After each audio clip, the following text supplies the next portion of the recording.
이 시편 39편은 다윗의 인생에서 가장 마지막에 쓴 시입니다. 그야말로 그가 죽을 병에 놓였을 때 하나님 앞에 인생을 돌아본 회고록적 시라고 얘기할 수 있습니다. 마치 오늘이 2020년의 마지막 주일인 것처럼 우리가 올 한 해를 가장 마지막에 돌아보듯이 다윗이 자신의 인생의 끝점에서 자신의 인생을 돌아보았던 것이 39편이기 때문에 좀 더 의미가 있으리라 생각합니다.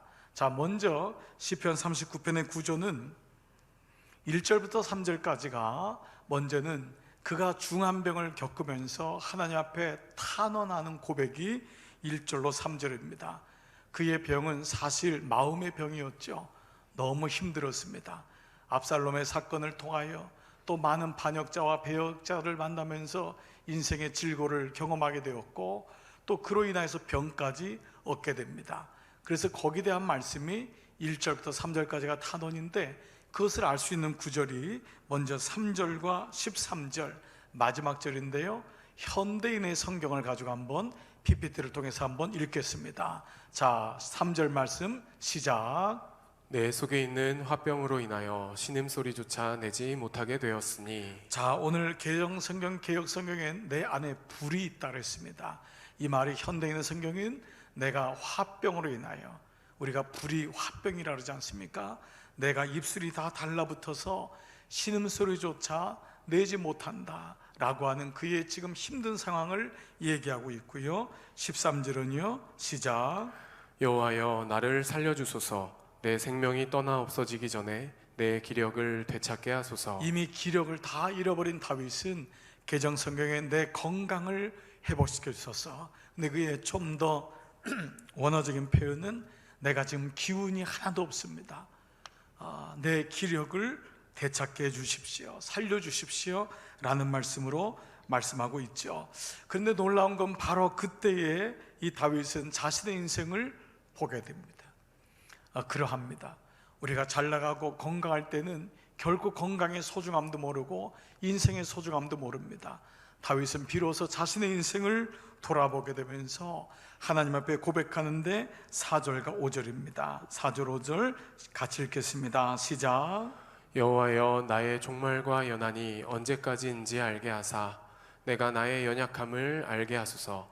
주께서 나의 날을 한 뼘 길이만큼 되게 하심에 나의 일생이 주 앞에는 없는 것 같사오니 사람은 그가 든든히 서 있는 때에도 진실로 모두가 허사뿐이니이다. 여러분, 이 말씀이 여러분 어떻습니까? 정말 공감이 되고 고개가 끄덕이지 않습니까? 지금 다윗은 뭐라고 하냐?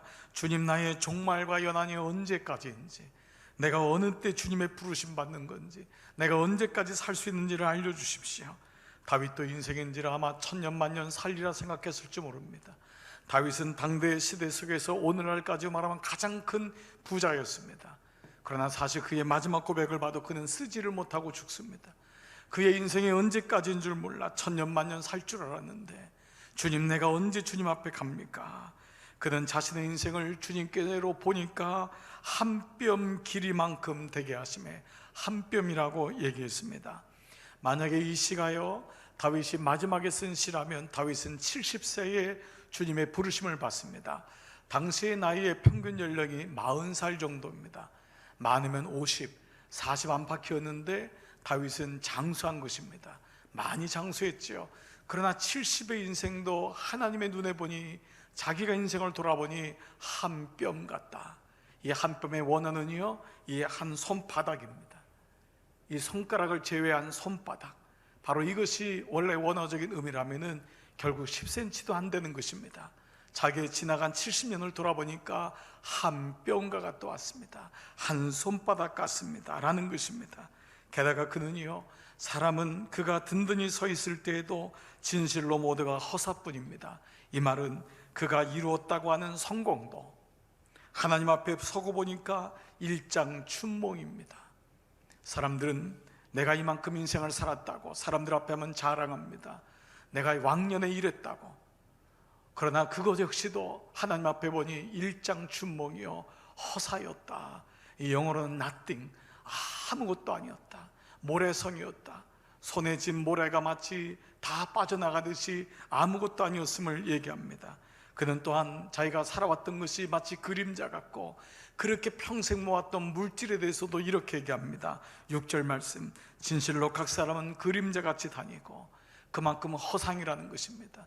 내가 있는 줄 아는데 그림자 같고 헛된 일로 서론하며 늘 중요하다가 하고 난리를 치지만 가만히 보니까 다 헛된 일이었습니다. 또 재물을 쌓으나 누가 거둘는지 알지 못하나이다. 이 말씀은 누가 쓸는지 알 수 없다. 다윗은 그 수많은 재물을 모았지만 쓰는 자 따로 있고 버는 자 따로 있다는 말처럼 그는 물질에 대해서도 이것이 결국 하나님 앞에 가는 것인데 내가 이것 때문에 살았는가라고 하는 자기를 보게 된 것이죠. 여러분 어떠합니까? 이러한 다윗의 고백이 꼭 비극적이거나 절망적인 것만 아닌 것이, 다윗은 인생을 제대로 보는 눈을 가졌던 것입니다. 저와 여러분이 갖는, 하나님의 자녀가 갖는, 그리스도인이 갖게 되는 이 세상과 확연하게 다른 인생을 보는 눈이 있음을 우리는 알고 있습니다. 여러분, 이것을 가리켜서 볼 관자를 써서 사생관이라고 합니다. 바로 이것이 다른 것입니다. 그리스도인은 뭐가 다르냐? 여러분, 어찌 보면요, 이 땅에 살고 먹고 자고 믿고 모든 게 비슷하게 보여요. 그러나 사는 이유가 다르고 죽는 것이 다르다. 그래서 죽을 사자, 살생자, 사생관이 다르다라는 것입니다. 그러면 그리스도인의 사생관을 두 단어로 함축할 수가 있죠. 이런 뭘까요? 그렇습니다. 첫 번째는 소명입니다. 소명은 한자지요. 부를 소자, 명령령자입니다. 우리는 이 땅에 그냥 떨어진 존재가 아니에요. 사람들은 내가 왜 이 땅에 왔는지, 내가 왜 그 부모님을 만났는지, 왜 내 모습은 이런지 끊임없이 고민하다가 주님 앞에 갑니다. 그러나 하나님의 자녀는 부르신 분이 주님이요, 나를 만드신 분이 주님이십니다. 이것은 굉장히 중요한 자기 정체성에 대한 부분입니다. 그렇지 않으면 우리는 던져진 존재요, 버려진 존재요, 그냥 왔다 가는 존재로만 여겨질 것입니다. 성경은 우리로 하여금, 너를 하여금 하나님의 찬송을 부르려 지음받은 존재임을, 창세기 1장부터 나오는 것이 하나님이 우리를 지으셨음을 말씀하고 있는 것입니다. 하나님이 우리를 부르신 것, 하나님이 나를 지으신 것입니다. 바로 이것은 내가 이 땅에 살아가야 될 이유도 있는 것이 바로 소명입니다. 그래서 소명을 가진 사람은 어디로 갈까요? 그렇습니다. 사명으로 가는 것이죠. 그래서 소명관을 가진 사람은 사명관을 갖게 돼요. 내가 무엇을 위해 살아야 되는지. 그러면 소명과 동시에 두 번째 단어는 뭘까요? 바로 소천입니다. 그리스도의 죽음은 죽었다라고 하지 않습니다. 그리고 돌아갔다라고 하는 한자로 옛날에 어른들 하는 말도 사실 여기서 나온 말인데, 바로 주님이 부르신다. 이것을 한자로 부를 소자, 하늘 천자라고 합니다. 이 땅에 보내신 분도 주님이시라면 그분이 부를 때 나의 인생이 마감되는 것입니다. 하루아침에 하루에 눈을 뜰 때 여러분 어떤 생각으로 눈을 뜨세요? 여러분, 저도 어느 순간부터인가 눈을 뜰 때마다 감사합니다, 이 고백이 나오더라고요. 그 긴 밤 하나님이 저에게 잠을 주시고, 하나님은 이 새벽에 아침에 일어날 때 눈을 떠서 기력을 찾고 일어날 때마다 하나님 감사합니다. 그리고 또 하나의 기도 제목이 있습니다. 주님 부르실 때 여한 없이 가겠습니다. 감사함으로 가겠습니다.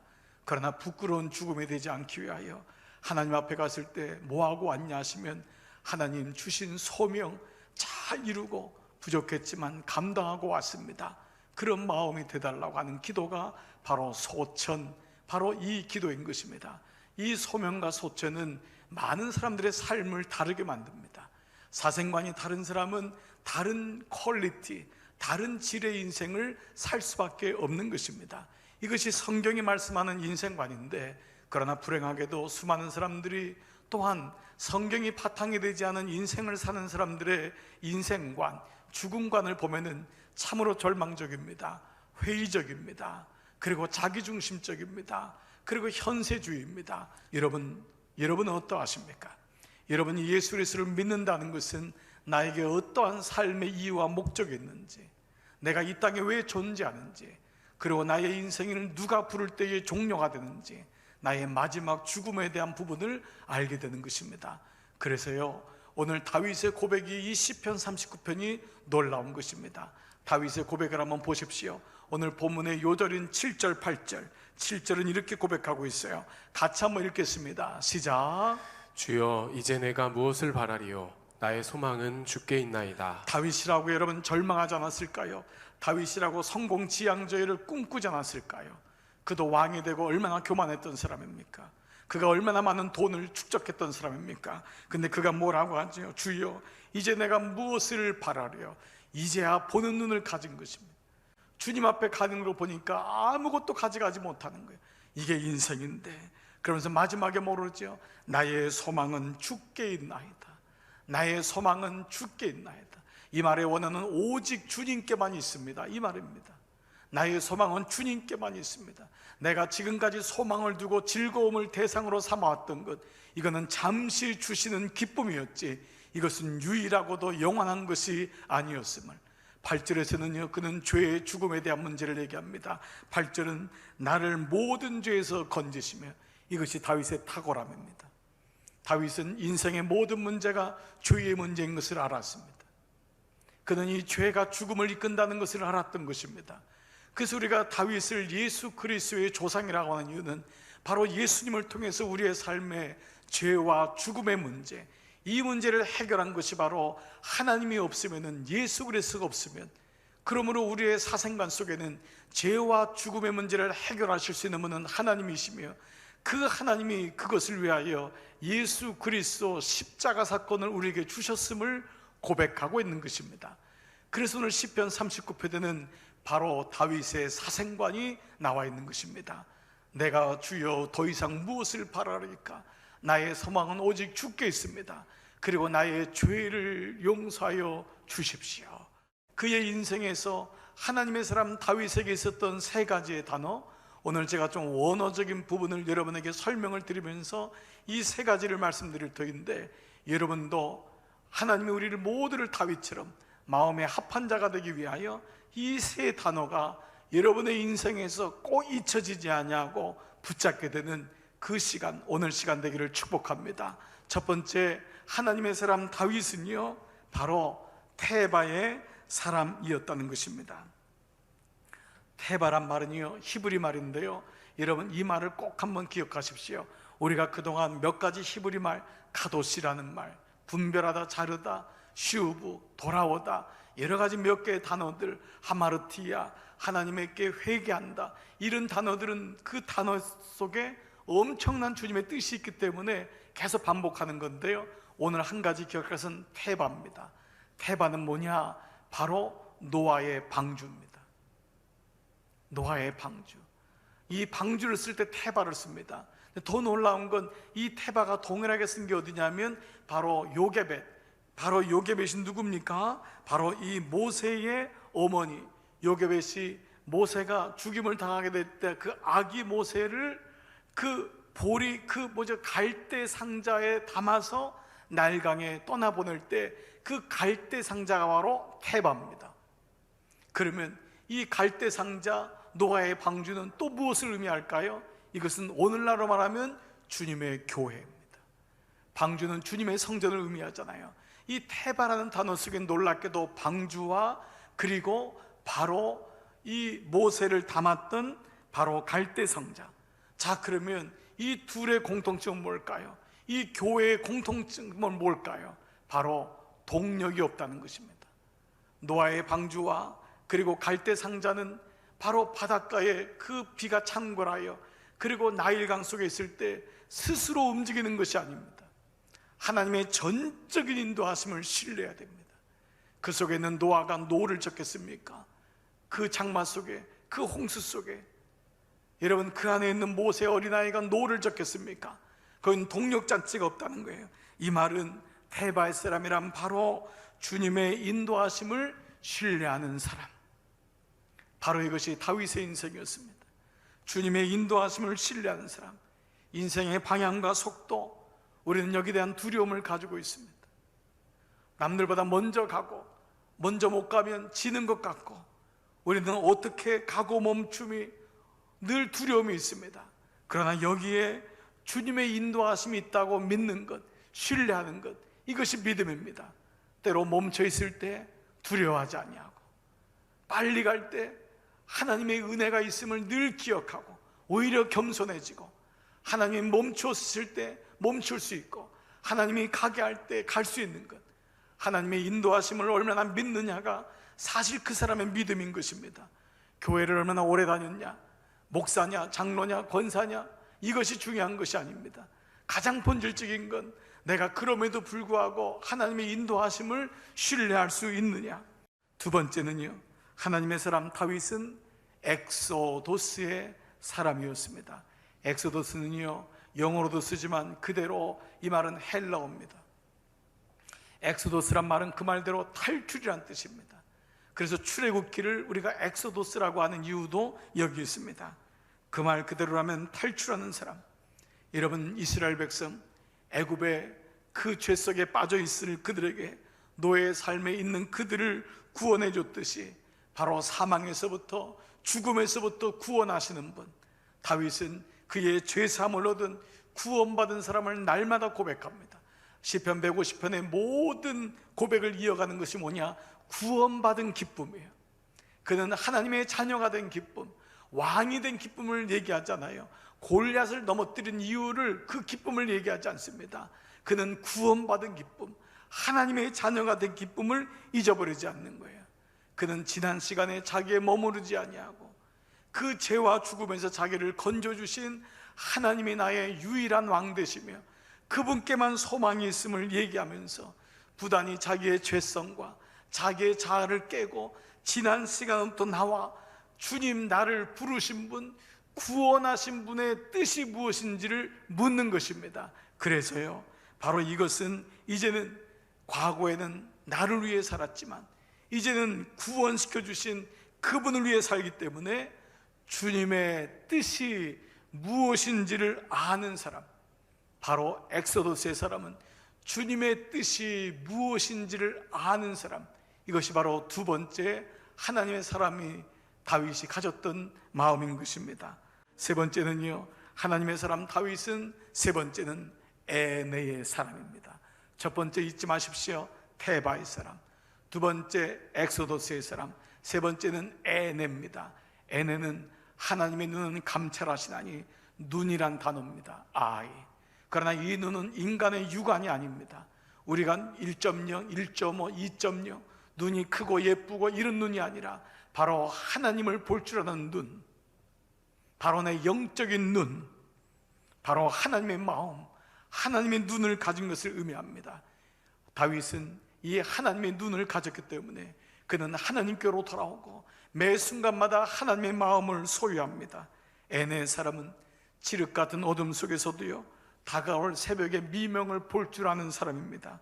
그는 고난 속에서도 하나님의 계획과 신실함을 볼 줄 알고, 폭풍 속에서도 하나님의 샬롬 평화를 볼 줄 알고, 사람들의 모함과 루머 속에서도 하나님은 아시지, 하나님의 진정한 말씀과 진실을 알게 되고, 그는 무에서 유를 보게 되고, 실패 뒤에 하나님의 찰나의 형통을 신뢰하며, 심지어 이 땅의 육의 죽음 이후에 하나님의 영원한 생명, 천국의 소망, 하나님 나라를 볼 줄 아는 하나님의 눈을 가진 것입니다.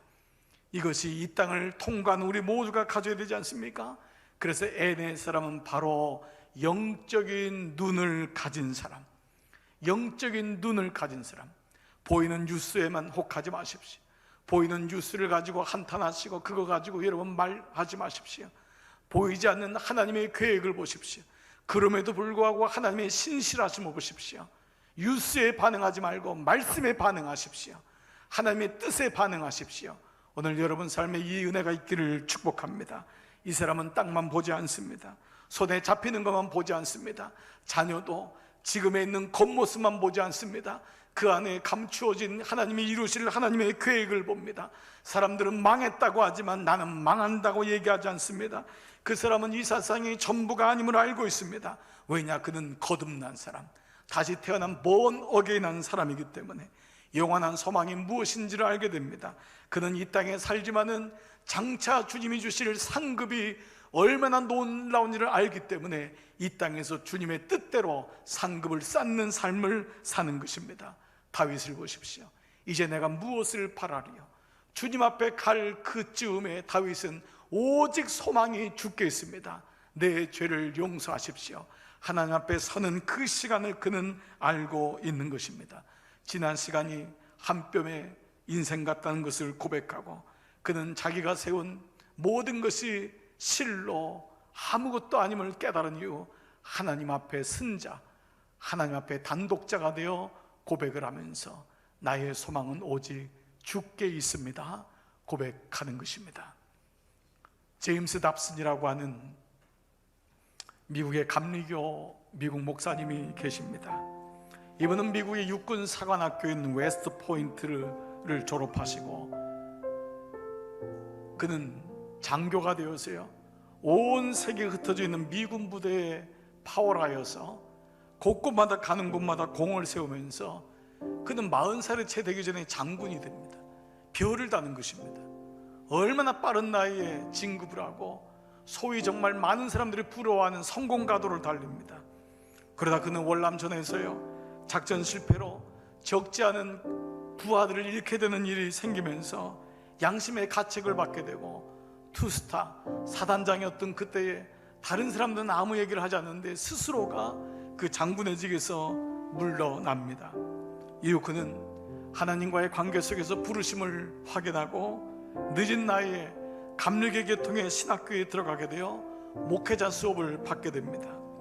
그의 나이 50세, 적지 않은 나이였지만 그가 안수를 받는 날, 그는 자신의 아내와 함께 자신을 안수해주는 감독님 앞에 무릎을 꿇게 되었는데, 그 옆에는 사과 상자만한 박스 하나가 있었습니다. 감독님이 이 제임스 답슨에게 제임스 이게 무엇이냐고 묻자 그는 감독님에게 이렇게 말했습니다. 감독님, 부탁이 하나 있습니다.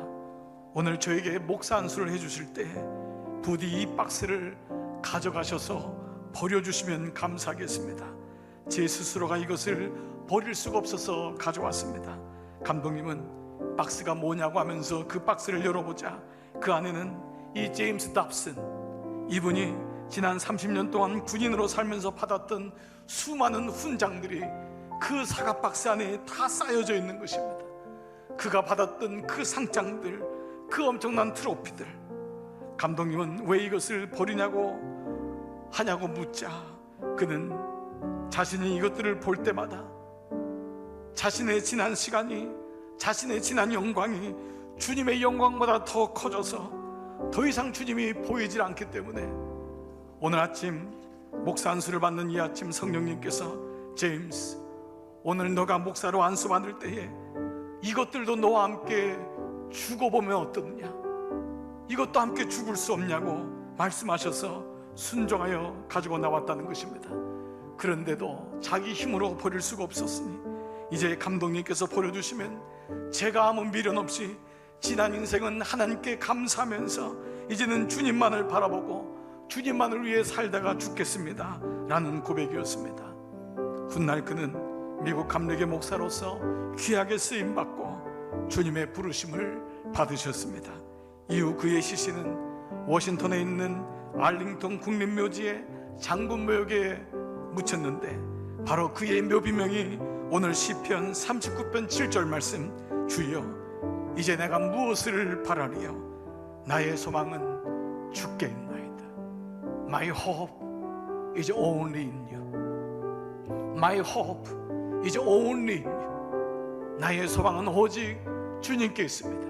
나의 영광, 나의 지난 시간 주셨던 그 은혜, 주님의 영광에 비하면 아무것도 아니요.